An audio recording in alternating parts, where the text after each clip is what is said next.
ونستعينه ونستغفره نعوذ بالله من شرور أنفسنا ومن سيئات أعمالنا من يهده الله فلا مضل له ومن يضلل فلا هادي له أشهد أن لا إله إلا الله وأشهد أن محمدا عبده ورسوله لا نبي بعده أيها الحاضرون والحاضرات ittaqullah haqqa tuqatih wa la tamutunna illa wa antum muslimun. Jamaah salat maghrib yang dirahmati Allah, bagaimana biasa pada setiap malam Rabu kita akan mendengar kajian yang barangkali kajian ini sedikit berbeda dengan guru-guru kita yang lain, di mana guru kita itu sudah menerangkan secara rinci tentang topik tertentu, apakah masalah zakat, masalah salat, masalah muamalat dan sebagainya. Tapi barangkali kepada kami ditugaskan, diberikan untuk menyampaikan tentang maqasidus syariah, atau dengan istilah lain adalah tujuan daripada Allah menurunkan syariat, dilihat dari segi kelebihan dan juga tantangan yang dihadapi. Maka lebih cenderung memperkenalkan syariat Islam itu apa yang dibawakan oleh Nabi yang mengandung berbagai kemaslahatan, atau dikenal dengan sekarang adalah keindahan syariat Islam. Bahkan ada kitab yang disebut di sana Mahsinul Syariat, yaitu kebaikan-kebaikan di dalam nilai syariat itu sendiri. Maka karena yang sudah ada itu sudah kita pahami dan juga diberikan oleh guru-guru kita yang berkompeten, siap, mampu, dan kepada kami juga ingin menyampaikan beberapa hal yang dibutuhkan, dan hal-hal yang dibutuhkan adalah sesuai dengan perkembangan dan tantangan zaman.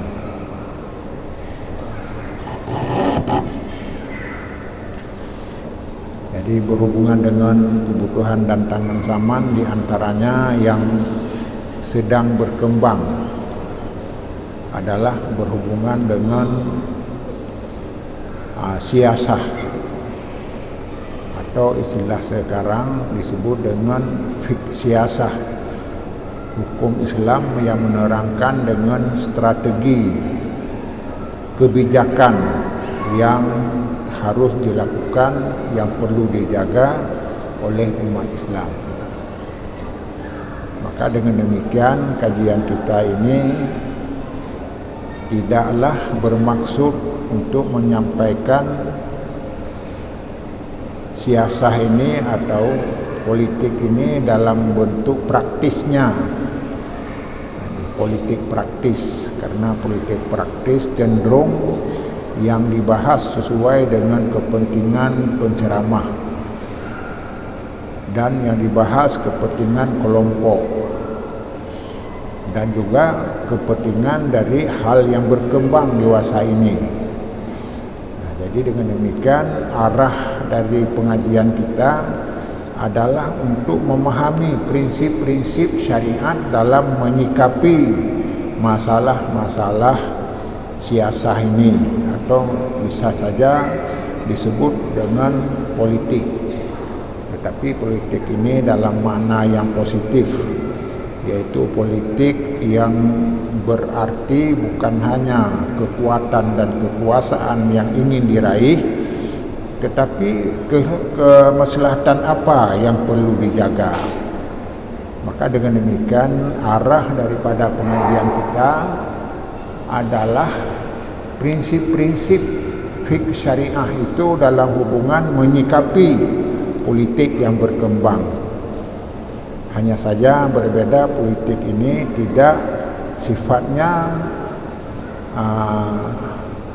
praktis, mana praktis sesuai dengan keinginan yang berkembang. Maka biasa kalau keinginan yang berkembang sesuai dengan musim pemilu, tentu arahnya supaya masyarakat memilih apa yang dikehendaki oleh partai politik. Maka arah daripada pengajian kita tidak membahas dalam hal-hal yang berhubungan dengan politik praktis. Mana politik praktis adalah yang berhubungan dengan ilmu politik yang dipahami sekarang ini. Kalau sekarang ini barangkali yang dipahami dengan masalah politik adalah mengumpulkan kekuatan dalam rangka memperoleh kekuasaan, dan kekuasaan itu bisa melaksanakan tujuan yang dikehendaki. Jadi dalam hal ini kita sudah membahaskan kemarin apa yang menjadi prinsip, atau dengan istilah lain, masalah politik itu tidak juga masalah-masalah tabu, masalah yang tidak perlu dibahas.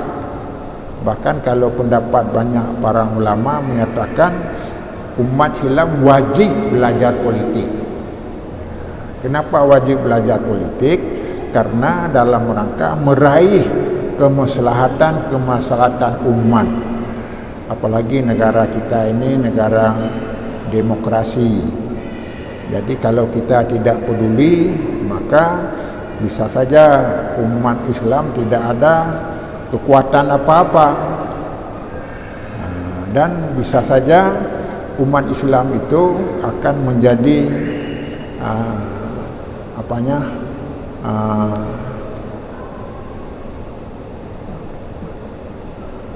akan menjadi sasaran dari umat atau dari golongan yang tidak senang. Jamaah yang berbahagia, maka sudah diterangkan satu di antaranya adalah kita harus meletakkan niat dan tujuan yang jelas dan benar. Maka disebutkanlah ra'sul amri fi siyasah khulusun niyah fi iqamatil haq, yaitu prinsip dalam fiqh syariah siasah ini adalah bersih niat, tujuan kita dalam menegakkan kebenaran. Dengan demikian kebenaran ada di mana-mana. Kalau ada misalnya 10 partai, maka 10 partai itu juga ada kebenarannya pada masing-masing bidang, dan ada juga pada semuanya juga ada kelemahan. Dan kelemahan ini adalah wajar. Apa wajar? Karena dalam menyikapi perkembangan itu tafawud. Kalau istilah memantek itu ada lebih kurang, bervariasi dan sebagainya. Jadi dengan demikian ukuran yang pertama niat, dan mengukur kebersihan niat, mengukur kebenaran yang diperjuangkan adalah tidak dilihat dengan ucapan. Maka disebutlah di dalam kaidah itu lisanul hal afsah min lisanil maqal. Yang diperlihatkan dalam fakta itu lebih berkesan daripada apa yang diucapkan. Nah, itu satu. Jadi kan demikian orang Muslim dalam menyikapi berbagai berita, berbagai ucapan, berbagai kondisi, maka harus dilihat faktanya bagaimana. Yang diucapkan itu apakah sejalan dengan yang dikerjakan. Jadi dengan demikian lahirlah masing-masing penilaian, dan penilaian ini juga berbeda-beda. Akan tetapi ada satu istilah lagi yang disebut dengan at-tabaduru alamatul hakikah. Alamatul hakikah artinya asumsi, indikasi umum adalah menunjukkan arah apa yang diperjuangkan. Jadi apa yang diperjuangkan itu nampak daripada daripada yang dilihat di lapangan. Jadi dengan demikian harus kita pilah. Masalah politik ini kalau disilahkan konkretnya itu politik saja, supaya itu kalau bukan urusan agama bebas saja. Jadi yang menjadi prinsip kalau menyangkut dengan agama, yang menyangkut dengan agama supaya agama kita tidak diganggu. Ya, ini satu. Yang kedua, kepada orang-orang yang beragama diberi hak, bukan saja agama Islam, semua agama. Mereka itu berhak dalam sebuah negara demokrasi. Jadi dengan demikian kita tidak terpaku kepada nilai-nilai sendiri, kepada kepentingan sendiri. Maka dengan demikian pada dasarnya semua kegiatan politik itu baik, kecuali di dalamnya ada niat yang buruk. Niat yang buruk itu dilihat dari praktek di lapangan. Jadi praktek di lapangan bagaimana? Apakah seseorang itu memperhatikan kepentingan rakyat? Maka ini ada hubungan dengan agama. Jadi dengan agama sudah ada perintah bahwa kita harus memperhatikan, bahkan ukuran agama itu adalah ra'aital ladzi yukadzibu biddin. Orang dianggap pendusta agama kalau nasib orang-orang lemah tidak diperhatikan.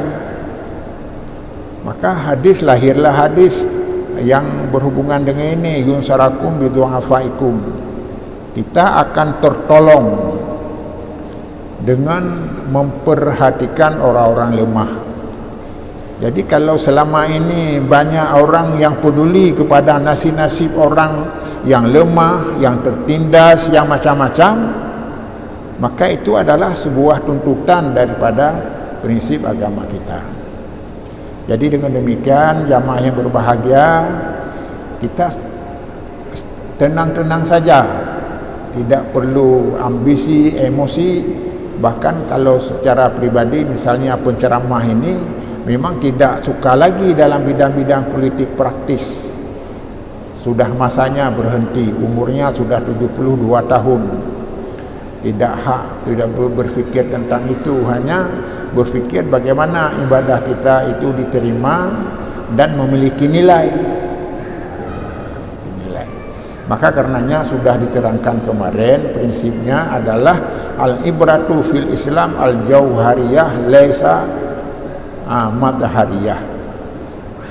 Yang diperhitungkan menurut ukuran Islam adalah substansi, inti, prinsip dalam menjalankan kegiatan politik.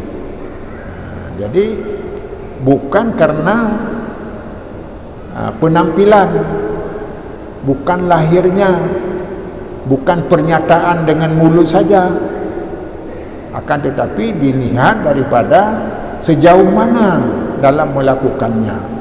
Dan ini sudah dipercontohkan oleh Rasulullah SAW. Beliau membawa dakwah hanya sendirian pertama, kemudian diikut oleh istrinya Khadijah, diikut oleh seorang pemuda Ali, orang tua Abu Bakar dan lain-lain. Akhirnya sampai sekarang sudah sedunia Islam itu berkembang. Karena ini tidak lepas juga daripada siasah, ada strategi yang dijalankan oleh Rasulullah sampai seperti ini. Karena apa? Karena manusia ini akan terpengaruh dengan nilai-nilai kebenaran. Kebenaran itu dalam agama sudah jelas. Sudah jelas bagaimana petunjuk-petunjuk agama. Maka inilah yang digariskan di dalam agama. Tidak perlu penampilan saja, tetapi yang perlu adalah fakta yang diperlihatkan dalam memperjuangkan kepentingan umat. Dalilnya rubba amalin sagirin tukasiruhum niyah wa rubba amalin sagirin kabirin yusaghiru bin niyah. Artinya ada orang yang beramal, penampilannya, nampaknya seperti amal biasa-biasa saja, sahir, kecil, sederhana, tapi nilainya dia anggap dalam agama besar karena tujuannya bagus. Tujuannya barangkali mengurus anak yatim, mengurus musalla dan masjid dan sebagainya, mungkin datang menjaga jamaah setiap saat. Ini sederhana saja, tidak lain kecuali dalam waktu yang telah tertentu.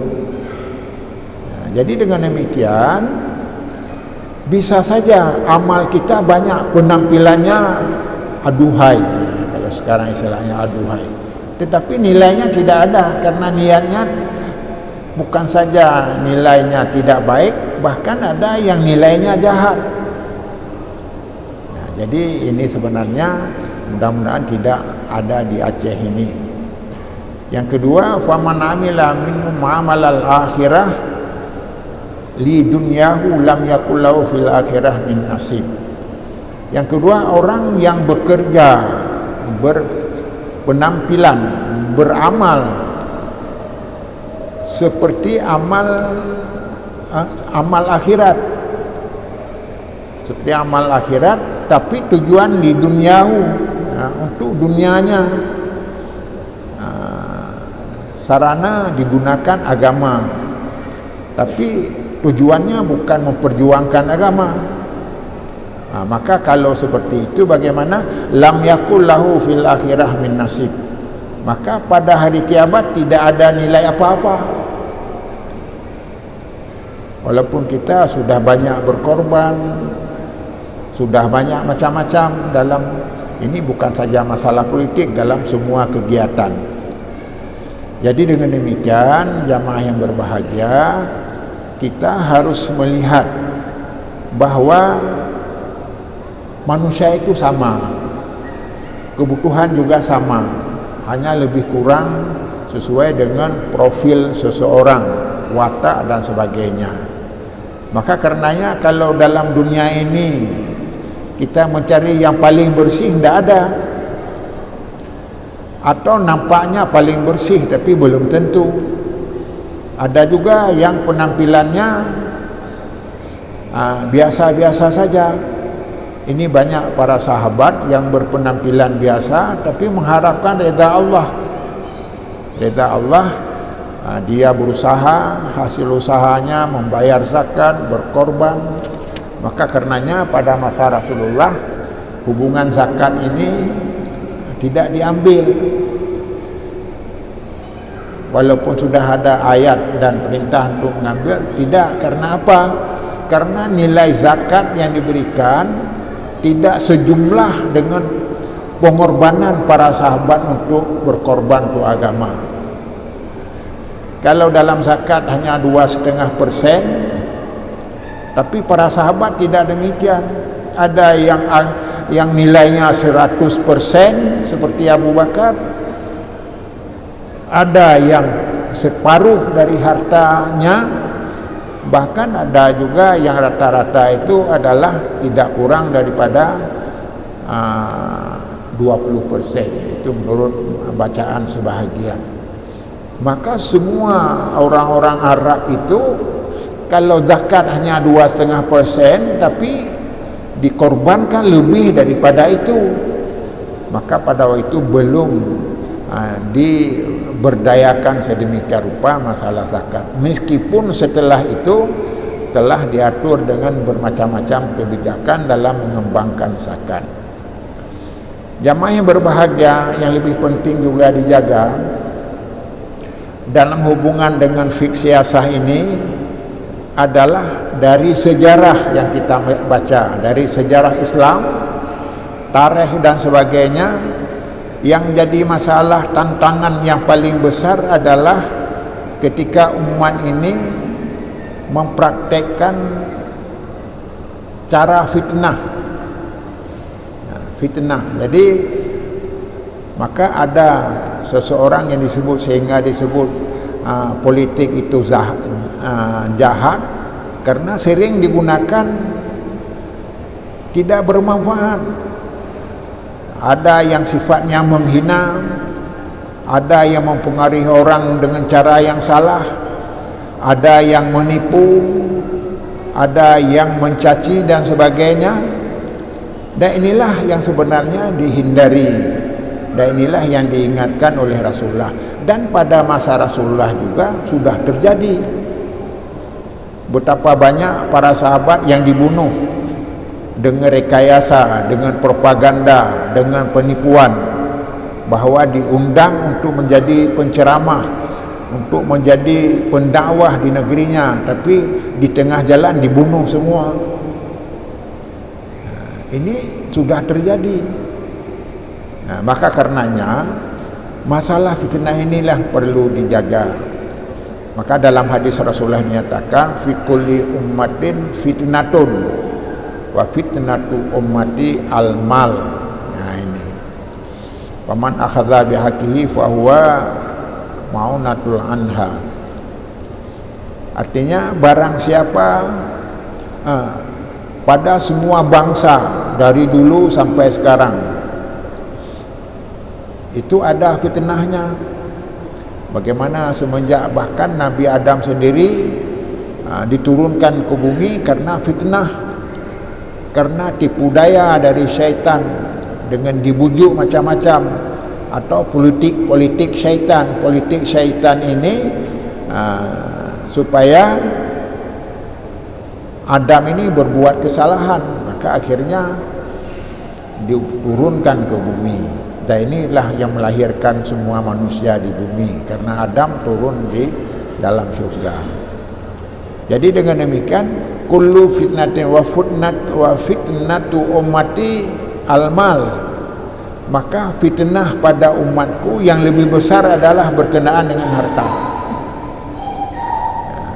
Jadi ini satu perlu digarisbawahi bahwa masalah harta adalah sumber fitnah yang paling besar.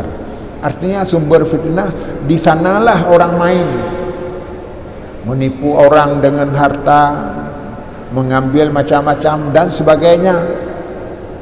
Dengan demikian, orang yang menguasai harta lebih banyak orang sukses, karena pandangan manusia adalah pada harta. Maka disebutlah, ada pendapat Abu Sufyan yang menyatakan, al-malu fi hadza zaman silahul mu'min. Harta pada zaman sekarang adalah senjata orang mukmin. Orang mukmin sendiri kalau miskin tidak bisa berbuat banyak. Tidak bisa berbuat banyak. Jadi dengan demikian, kata perlulah, dan di sini lahan terjadi bermacam-macam penyimpangan.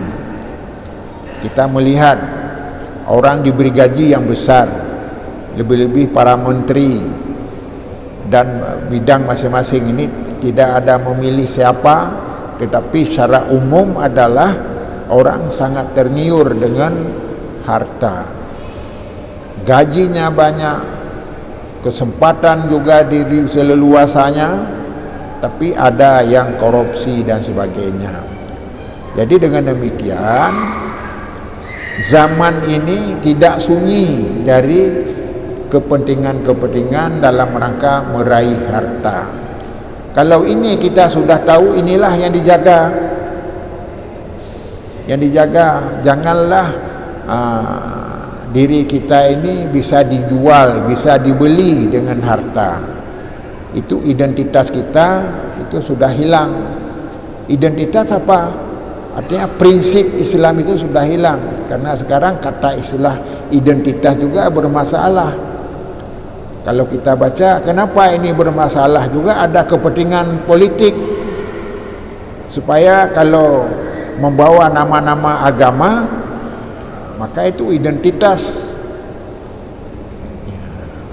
bahkan macam-macam. Jadi saya tidak menyebut dalam istilah lebih banyak, karena nanti ada kesan seolah-olah kita memihak dalam menyampaikannya. Ya'ti zamanu 'alan nasi la yanfa'u fihi dinar wala dirham. Maka ulama ini menyatakan bahwa manusia itu ada zamannya yang tidak bermanfaat, yang tidak bisa dibujuk, yang tidak mudah patuh, kecuali kalau dibaringi dengan dinar, dengan uang. Ini kenyataan sekarang. Bahkan ada orang yang menyampaikan pada kami disampaikan bahwa saya sudah banyak habis uang, sudah banyak kegiatan yang saya bantu masyarakat. Jadi saya dibantu masyarakat dari semua bidang, tapi ia tidak ada uang. Akhirnya dia tidak terpilih. Bahkan ketika ditanya kenapa demikian, semuanya diam. Jadi inilah kenyataannya. Maka dengan demikian dapat disimpulkan bahwa kita harus mampu membaca profil karakter daripada manusia itu sendiri. Apa karakter manusia? Adalah fa'allamaha fujuraha wa taqwaha. Jadi manusia itu ada yang sifatnya fa'allamaha fujuraha, yaitu sifat melawan, menentang. Tidak perlu menjaga ini prinsip itu. Ini bahasanya zaman ya. Apa perjaga ini, jaga itu. Yang penting kan kehendak kita. Kalau istilah sekarang tentu uangnya. Kalau uangnya ada, udah selesai. Ini demikian ada pendapat yang menyatakan hal ini. Dan fa'almaha fujura taqwaha. Tapi ada orang juga yang selalu menjaga etika, menjaga prinsip-prinsip agama, menjaga harga diri, menjaga kehormatan, menjaga nilai-nilai agama yang tidak diabaikan. Karena ini adalah tujuan umum pada prinsip agama kita, yaitu salah satu di antaranya adalah hifdzuddin, menjaga agama. Dan ini ada pada nilai orang Aceh. Orang Aceh, saya pernah memberi pelajaran di Mahkamah Agung, di pendidikan Mahkamah Agung kepada hakim-hakim yang menyatakan karakter watak orang Aceh. Yang pertama adalah suka berkorban. Kalau benar mereka itu, bahkan ada, kenapa saya sampaikan ini, kenapa ada orang yang mengejek orang Aceh. Orang Aceh bodoh. Ini ada orang Aceh bodoh. Kenapa bodoh? Dia negerinya makmur, tapi uangnya tidak ada. Ini dulunya. Jadi ketika kami disinggung-singgung tidak terpengaruh. Ini bisa disebut dengan provokasi. Meskipun ada benarnya, tapi tidak seluruhnya. Dan kalaupun benar, maka saya menjawab, itulah kehebatan orang Aceh. Kalau dia kepentingan agama, tidak tahu hartanya sudah habis. Jadi ini bahkan ada yang menarik, saya angkat di sana. Ada orang yang mau kawin, mas kawinnya ditunda, karena emasnya sudah diambil untuk membeli pesawat. Karena diminta oleh presiden, diminta oleh para ulama, diminta oleh pemerintah Aceh. Jadi dengan demikian sampai sekarang terasanya Aceh itu banyak berpartisipasi, dan mudah-mudahan ini terus supaya Aceh menjadi sebagai contoh dalam membela negara. Karena apalagi ada kesan ini banyak daerah-daerah, jangan mengira bahwa kita ini seperti tidak diperhatikan. Apabila benar, lakukan. Benar-benar lakukan. Jadi dengan demikian jamaah yang berbahagia, dalam kesempatan pengajian ini mudah-mudahan kita dalam menyikapi perkembangan yang berhubungan dengan kegiatan politik, pertama jaga saja prinsip agama. Kalau bukan berhubungan dengan prinsip agama, silakan aja.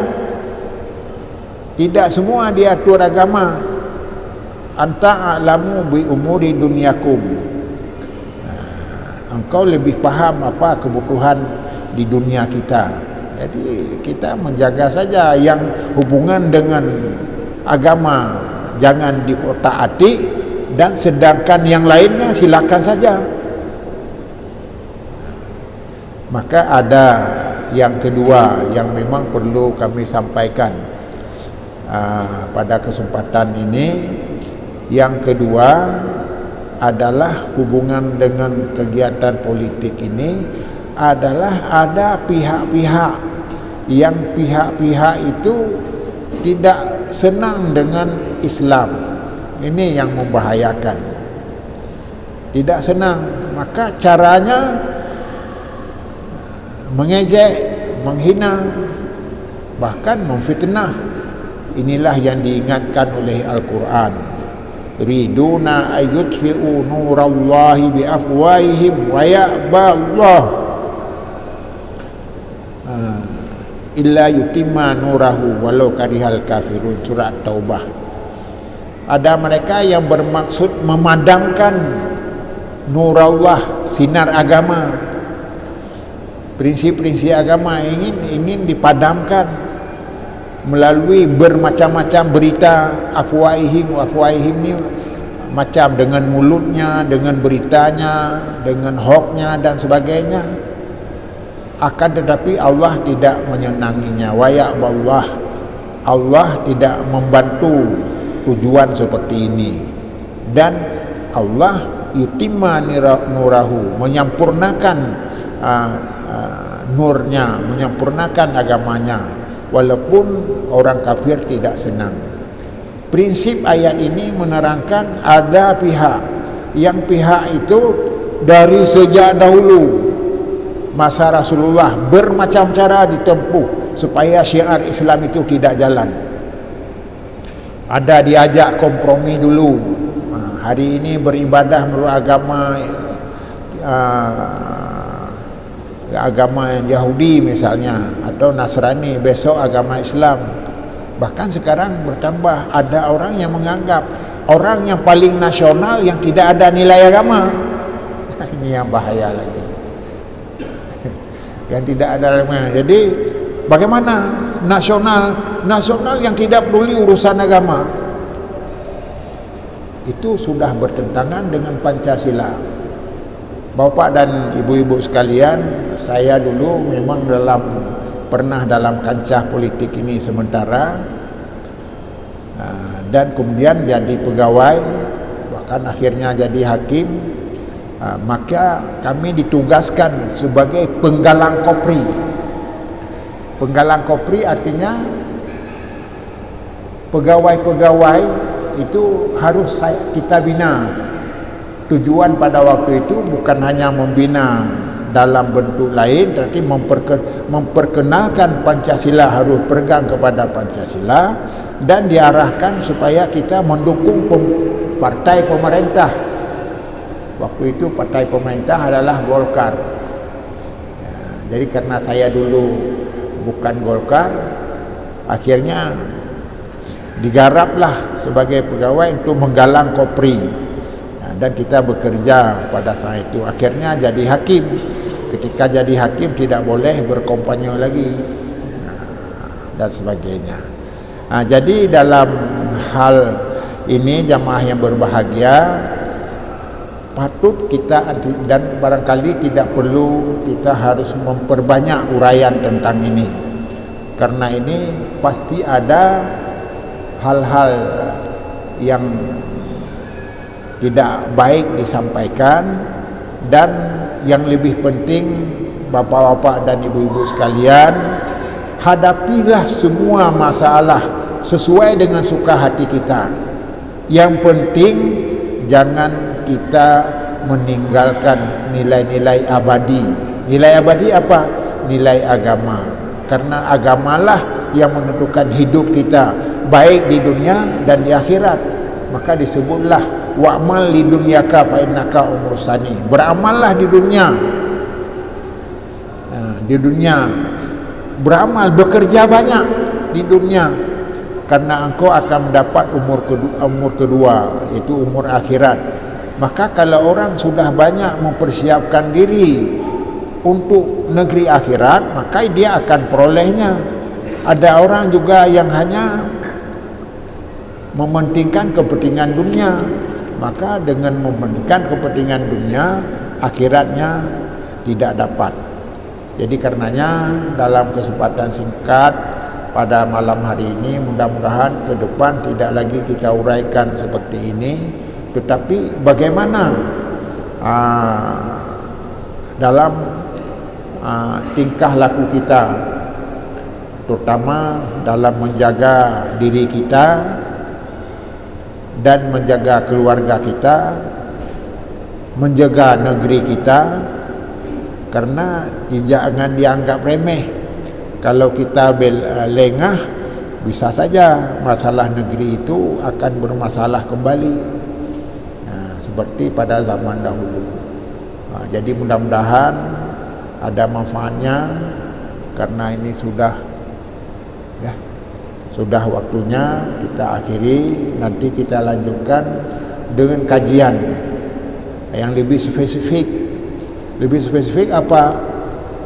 Sebenarnya kita tidak perlu susah menghadapi dunia ini. Yang penting ketika ditanya oleh Allah bisa bertanggung jawab. Ini rumusnya. Dengan demikian, itulah yang kita jaga. Demikian, terima kasih. Wabillahi taufiq wal hidayah.